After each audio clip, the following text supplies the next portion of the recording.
Hey y'all, I'm Amber, 34, female. Growing up, I was always the quiet goth kid in the family. My sister, Yuma, was the complete opposite, a stereotypical Malibu Barbie, and all the boys seemed to adore her during high school.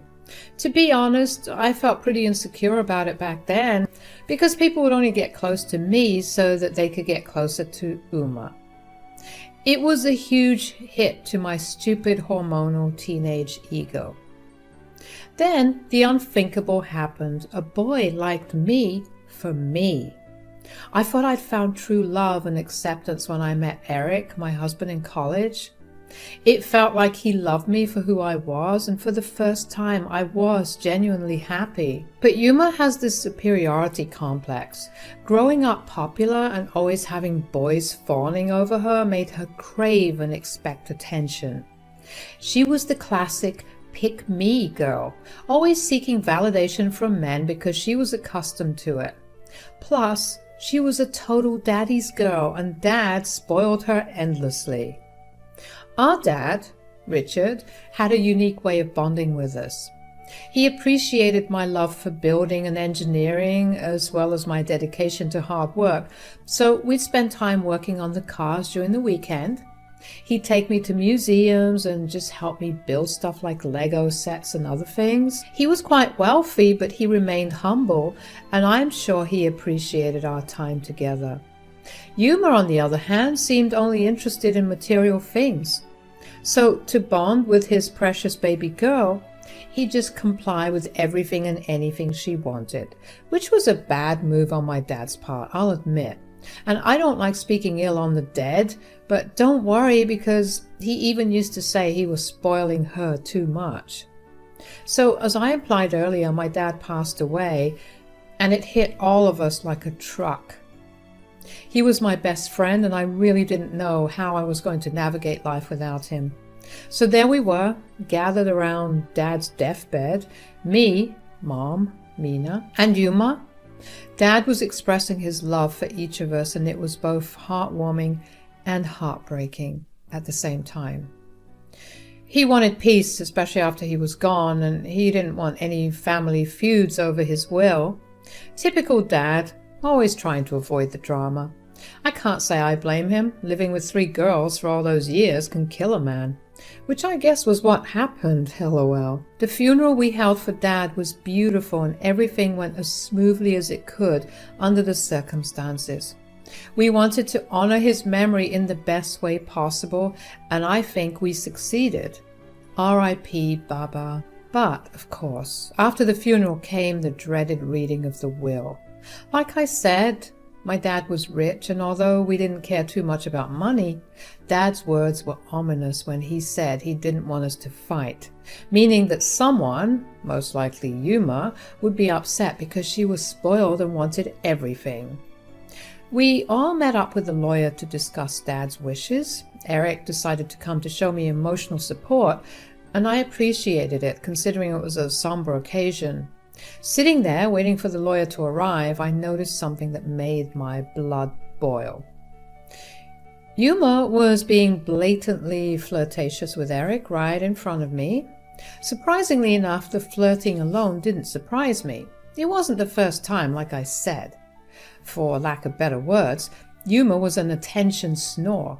Rhymes snore with that other word? I can't say. But on this day of mourning, it was infuriating. Yuma had a knack for shamelessly flirting with Eric and then blaming it on alcohol or calling me prudish for being uncomfortable. But this time I'd had enough. It felt like she was disrespecting not only me but Dad's memory too. Eric, you know, you look so handsome in that suit. It really brings out your eyes. Thanks, Yuma. I appreciate that. Have you been working out? Really? Today?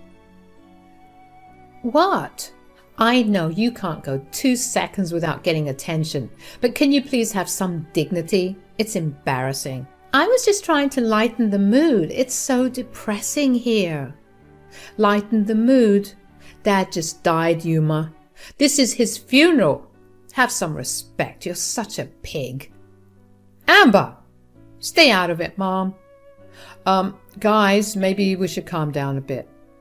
Yuma and I bickered for a bit, exchanging some nasty words, as sisters do, I guess, and that's when Mom chimed in.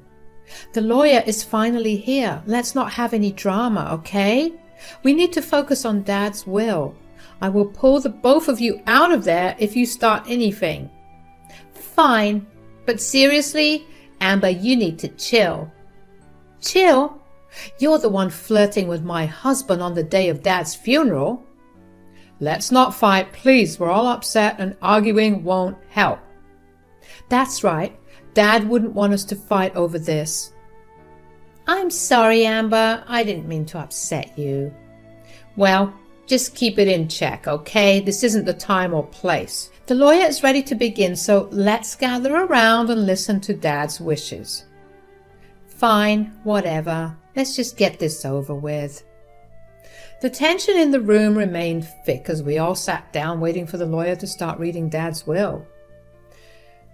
The lawyer started reading Dad's will, and as expected, Mom received the bulk of Richard's assets. She had always been the one whom Dad had relied on the most, so it made sense. Plus, those were worth millions, so Mom was going to be fine for a long time. Next up was Yuma's portion of the will. To everyone's surprise, she had been left with a whopping $5 million. Yuma couldn't help but flash a triumphant grin. She started talking about all the crap she'd buy, but the lawyer had to cut her off to continue. Then came the moment of truth as the lawyer began to read my part of the will. I held my breath, curious about what Dad had decided to leave me.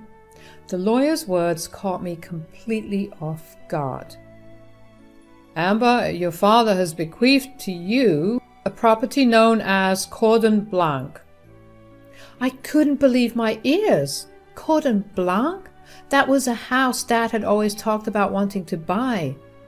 But it was an old, run-down place, practically falling apart. I glanced at Eric, who had already started searching for information about the property online. As Eric pulled up pictures of the deserted house, it looked even worse than I remembered. I felt a mix of confusion and frustration. Now, before you all start, I want you to understand that I never really cared much for money. I was privileged enough to not need for anything, and I already have money, so getting more didn't mean much to me. But I'm not going to lie, compared to everyone else, it seemed like I got such a crappy gift. Like, what the hell, Dad? Was this the drama he was talking about? I was snapped out of my thoughts when I heard Yuma's laughter. Amber, you got an old creepy house. Well, I guess we now know who Dad's favorite really was. Yuma, what did I say? I just don't understand. Maybe he wants you to fix it up, Just like old times? Mom, I loved fixing up old crap when I was 12. I barely have time for my work, let alone working on a fixer-upper. This is gold. I need to record this. Why would he leave me this, Mom? Huh? Tell me. I don't know, sweetheart. I wish we could ask him, but, well, we can't. I'm sorry you're disappointed with your gift. If you'd like, we could split up some assets. No, I don't want the assets, Mom. It's okay. He left me this house, and I guess I'll find something to do with it. Thanks, Dad, I guess. A couple of days passed after the will reading, and things were far from settling down. I was still trying to wrap my head around why Dad had left me that run-down house, Cordon Blanc.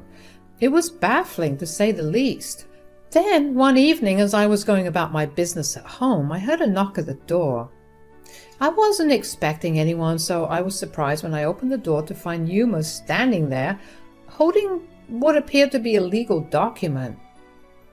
Hey sis, I'm here to deliver the title deed to Cordon Blanc. Why are you delivering it? Are you here to gloat? Gloat? Of course not. I just thought you'd want this. It's yours now, after all. I sighed, not in the mood for her games, but Yuma wasn't about to back down. By the way, how's Eric? He's been looking so good lately. Yeah, thanks for reminding me. You need to stop flirting with my husband. This isn't Hamilton, okay? Excuse me? You are making my husband uncomfortable with your flirting. Amber, you're such a killjoy. It's all in good fun. Besides, you know you're allowed to flirt with my boyfriend, so there's no harm, really. I'm in a happy marriage, and I have no interest in flirting with your little boy toys, okay? Just as I said that, Eric came down the stairs, and I could feel my frustration growing. Yuma greeted him with a hug, and they exchanged pleasantries. Then, to my utter surprise, Yuma asked Eric if he had any issues with her flirting. I held my breath, waiting for the response. No, not at all. I hid my anger. I was obviously planning another funeral in my head. I couldn't believe he'd said that.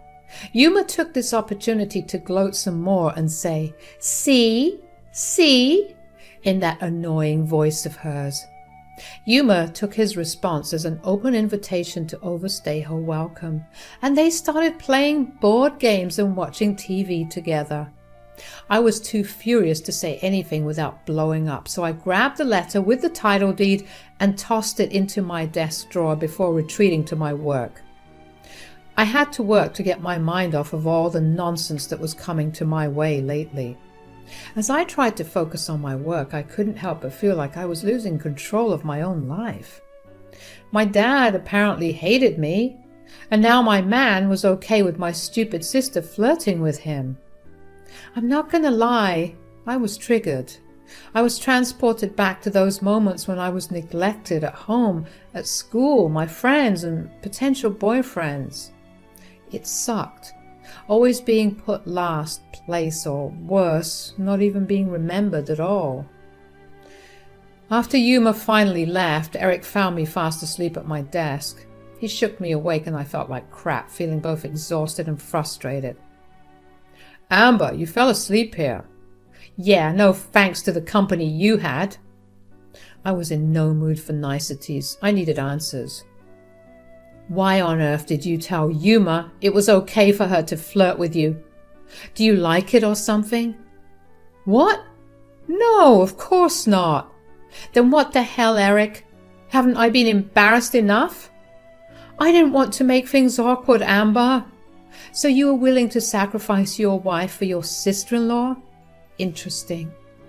Don't make it sound like that, Amber. Jeez, I'm sorry, okay? What do you want me to do? Eric, you're my husband. You should be on my side. You should stand up for me. Eric muttered an apology, but it did little to squash my suspicions. Something just didn't feel right, and I couldn't shake the feeling that there was more to this than met the eye.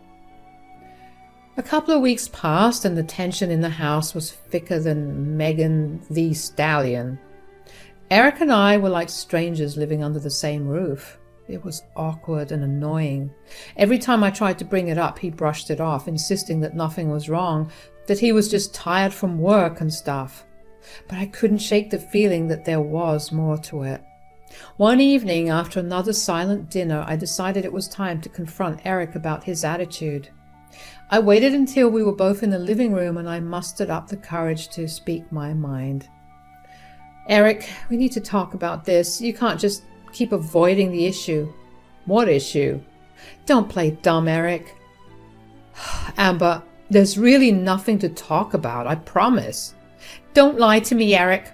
I know there's something going on in your mind, and I noticed it ever since Yuma came that time. Oh, are you still not over that? What the frick did you just say to me? Look, I'm just saying, maybe Yuma is right. Right about what? Maybe you need to lighten up more. What? I'm just saying, maybe you'd benefit from letting loose every now and then. You're just so uptight. I mean, have you felt your shoulders? In no time, you'll be looking like the hunchback of Notre Dame. I was shocked, you guys. I didn't even know how to respond to that. Do you Do you like her? What? Do you like her? Of course not. Why would you say that? I explained to him how it made me feel when he always took her side over mine, and he kept on meeting me with, "Well, I don't mean it that way," and "You're being crazy." I was too tired to argue with a grown man who was acting like a stupid teenager, so I just marched my behind upstairs to go and sleep. I was so tired of being in last place. The next morning, I woke up to find Eric sleeping beside me, his phone lying next to him on the nightstand. There was something gnawing at the back of my mind, a sense that I couldn't ignore. Call it women's intuition. I had this gut feeling that there was more to this whole situation than met the eye. Without giving it much thought, I reached for Eric's phone. What I found left me speechless, hurt, and angry. There were dozens of text messages between Eric and his friends discussing Yuma. They were talking about how attractive she was, how he had dropped the ball when he chose to be with me, and what stung the most was that Eric hadn't defended me or our relationship in any of those messages. He was laughing it off in stereotypical male fashion, just trying to be one of the bros, I guess. It felt like he just crapped all over my heart. I couldn't contain my anger any longer. I held the phone high and threw it at Eric's head. He got up instantly, of course, startled and confused, asking what the hell had just happened. If I wasn't so angry, I would have laughed. "What the hell is this, Eric? What are you talking about?" "Don't play stupid with me. These messages, Eric, about my sister, Yuma? You and your buddies are talking about wanting to smash and having a turn. You guys are freaking sick. How could you talk about her that way? And why the hell weren't you defending me? You dropped the ball, huh? Huh? Amber, I can explain." "Explain? You have friends discussing how much they want my sister, and you say nothing to shut them down. What kind of husband does that? What kind of man does that?" "It was just locker room talk, Amber. I didn't mean any of it." "Locker room talk? Why the hell are you saying that? As if it's normal? Do you know how sick that crap is? You're disgusting." Eric tried to apologize and make excuses, but I wasn't having any of it. My trust in him had been shattered, and I couldn't simply brush this off as harmless banter. Our relationship had been tainted by what I saw, and I needed answers, no matter how painful they might be. I was so pissed I couldn't stand to look at him any longer. I kicked him out of the house without a second thought. He protested, asking where he was supposed to go, but I was beyond caring at that point. "You can stay anywhere but here." He left, and a couple of days went by, and I expected him to come back, to apologize, to try to fix our shattered relationship, but he never did. He didn't return my calls or messages, and the silence was deafening. After a month, the loneliness was unbearable. I felt like a failure, like I had pushed away the person I loved because of my anger and hurt. I couldn't shake the feeling that I was always the one left behind, always the one left out in the cold. A few more days passed and Eric returned to the house. But he brought an unwelcome surprise with him.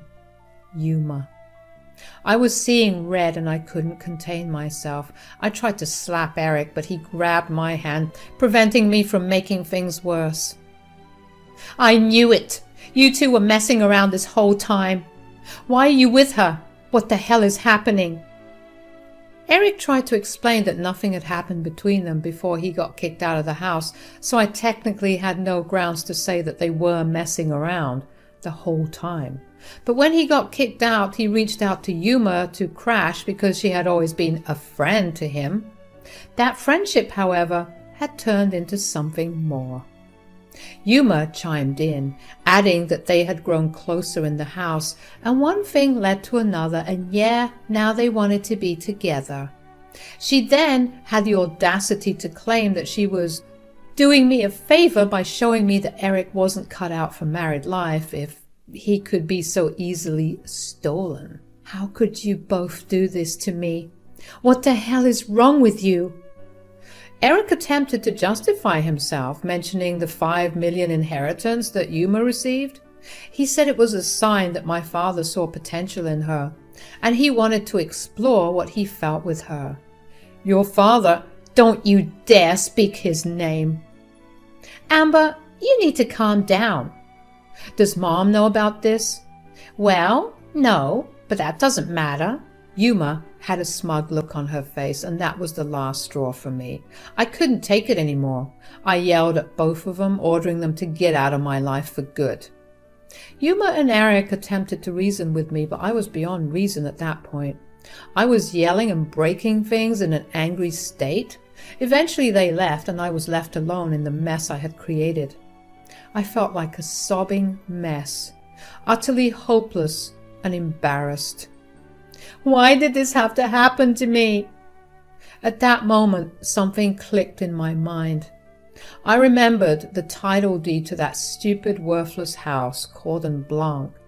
I felt a connection to it, abandoned and unwanted, just like how I felt. I decided to open the letter, thinking that fixing up the property could maybe serve as a new distraction from the pain of my upcoming divorce. As I opened the letter and unfolded the paper, I found the title deed to the house, but what caught my eye was something unexpected. A mineral report. According to the report, the property had a buttload of valuable minerals beneath it, making it incredibly valuable. Girl, hold on, because what I saw will shock you. As I read on, I discovered that the property was worth $20 flipping million. I almost couldn't believe my eyes, so I put on my glasses to make sure I was reading it correctly. Sure enough, the number on the paper read $20 million. I almost fell down.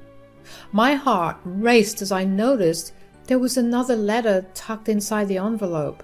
A handwritten letter from my dad, Richard himself. I started sobbing uncontrollably. The letter read, "You have always been my diamond in the rough. I'm sorry the world doesn't see the way you shine, but I do. I always have. Please take this. I wanted us to do this together, but I see that I don't have time. You'll be all right, kiddo. You're stronger than you think. And please, for the love of God, don't make my house ugly. With all the love in my heart, Dad." I think I cried an ocean that night. I finally felt seen and heard. I finally felt like I had some value, and my Baba showed that to me. And I'm forever grateful for him and his love. I sat on that valuable information for a while, carefully planning how to make the most of Cordon Blanc. The divorce with Eric, thanks to our prenup, went relatively smoothly and was finalized in just about a month. Thank God. Meanwhile, Eric and Yuma seemed to be enjoying their newfound happiness together in their little bubble of bliss. It was disgusting. That is, until I decided to reveal the true worth of Cordon Blanc.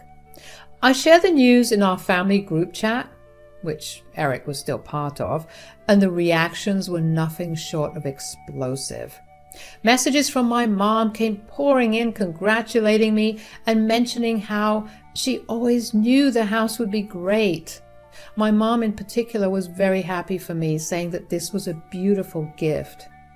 Then came the calls and texts from Yuma and Eric, but I chose to ignore them. They grew increasingly furious through their messages. Yuma was outraged, insisting that there must be a mistake, while Eric pleaded to work things out. Little did they know I was already in the process of obtaining restraining orders against both of them. It was only my mom who knew about this, and she agreed, saying that Yuma and Eric did me dirty with their stupid hormones and egos. It was really crazy to me to see just how insecure these people were despite acting so high and mighty. It was disgusting. But the universe did me a favor with that timing, I'm not going to lie. And I'm so grateful that Eric and Yuma won't have a cent of this money. I'm currently working on my baby project to make sure it honors my father in the best way possible. I miss you, Dad. I'm doing this for you. And screw you both, Yuma and Eric. God, it feels good to get my lick back.